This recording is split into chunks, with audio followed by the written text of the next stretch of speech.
What's up, YouTube? XGP here. How's it going? If you're new here, I create Xbox and Steam reviews along with tutorials for a variety of games.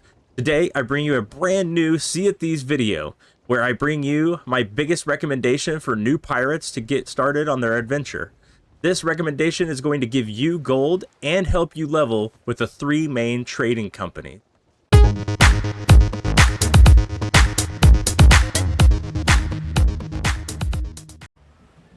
First up, we have the gold hoarders, known for wanting those sparkling chests and trinkets.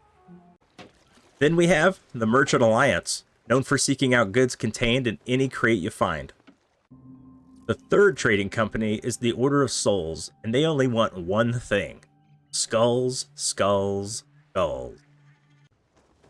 These trading companies are found at any island with the name Outpost found in the Sea of Thieves, like this one you see on our map, Ancient Spire Outpost. So how do we level these trading companies to become Pirate Legend and learn how to use weapons all while making gold?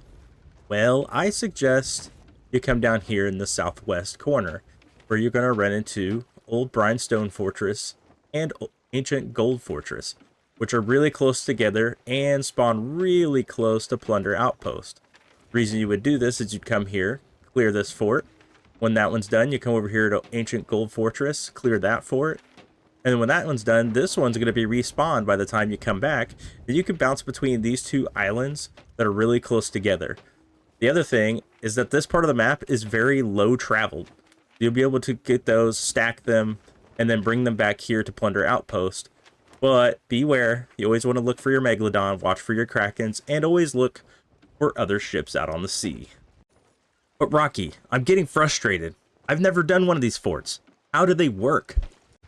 Well, let's set sail and show you.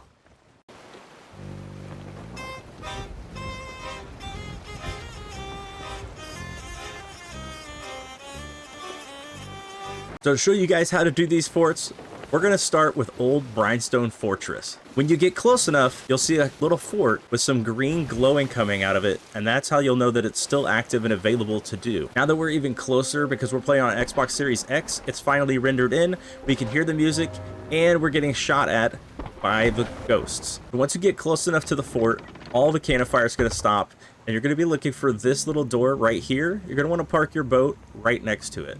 The reason you want to park at this door is that's going to be the easiest access to get all the loot out of this fort and onto your boat once you've cleared all the waves. Before you go onto the fort, I do suggest that you grab a pistol, flintlock, and a sword. The pistol flintlock will do 1 damage and 1 kill to each of these ghosts. Now, depending on what fort you're at, you're going to have an ammo chest at the bottom, and sometimes the middle, and one up top. You'll always have access to ammo for your pistol. Also, while you're killing these phantoms, you'll also see that they're going to drop these little ammo bags, which makes it super convenient to be able to complete this. Now, they don't always drop them, as you can see on that kill, but most of the time they do. But during the fort, you're also going to make sure you want to check all of these crates, take as much fruit as you can, because you will be taking damage over time from these ghouls, so you want to make sure that you are healing as you're going. Be very careful that when you're using your pistol, you don't strike a gunpowder barrel, because they are all over this island. And when one goes, they mostly all go, and you will get trapped in that and most likely die and go to the Ferry of the Damned.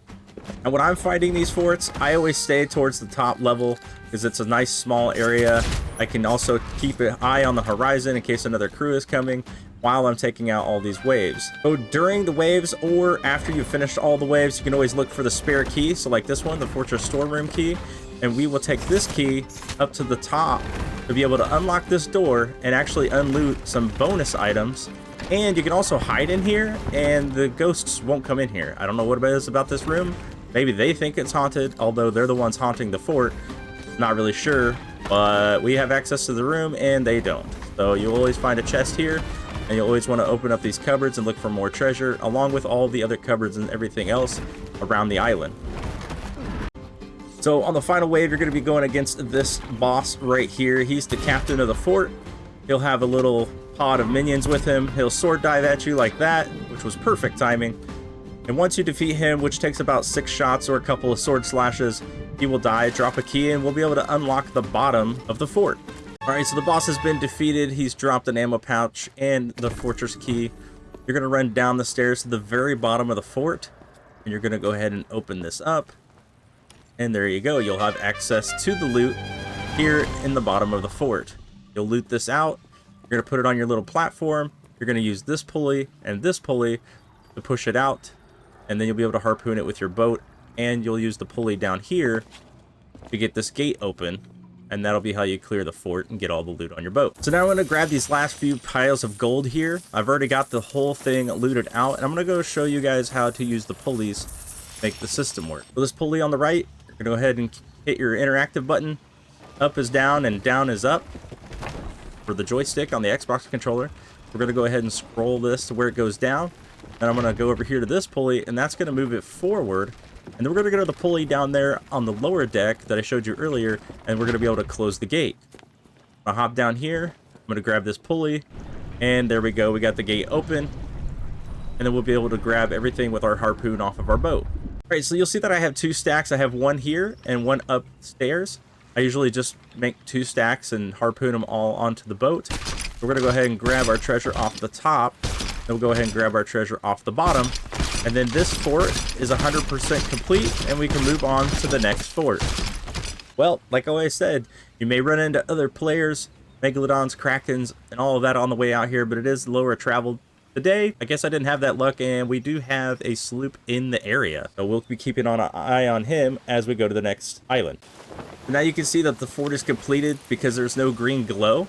But by the time we're done with the second fort and we come back to this one will be reactivated, and the timer will have reset, and we'll be able to loot it again. Here you can see we have 3 different types of loot for the 3 main trading companies.